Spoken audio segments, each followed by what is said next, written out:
Imagine this. You're a middle-class guy, the sole breadwinner, earning $30,000 per month. Suddenly, you lose your job. You are fired. What now?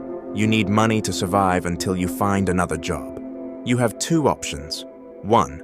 Get a personal loan at a high interest rate. 2. Use your emergency fund to tide over this tough time. What is an emergency fund and why build it? An emergency fund is a financial buffer to cover your basic expenses during unexpected situations like losing your job, medical emergencies, or urgent repairs. It's peace of mind that helps you avoid high-interest loans or selling off assets when life throws a curveball. How to build an emergency fund? Know the target. Save enough to cover 6 months of your essential expenses or needs. Essentials include groceries, food, household bills, electricity.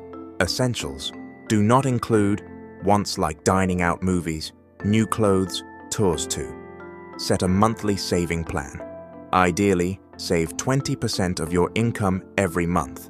For example, if your salary is $30,000, set aside $6,000 and contribute fully to Emergency Fund 3.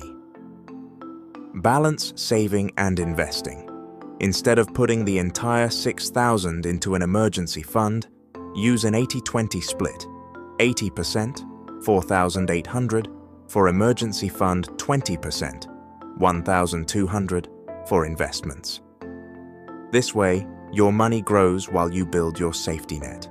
Once your emergency fund reaches its target, you can direct 100% of your savings into investments. 4. Use bonuses or windfalls. If you get a bonus or unexpected lump sum, consider parking it in your emergency fund to hit your target faster. An emergency fund is your financial life jacket in a storm.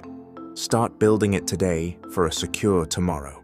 In the next video, I'll guide you on where to park your emergency fund for maximum safety and accessibility. Subscribe and join me in this wealth-building journey for a better stress-free life.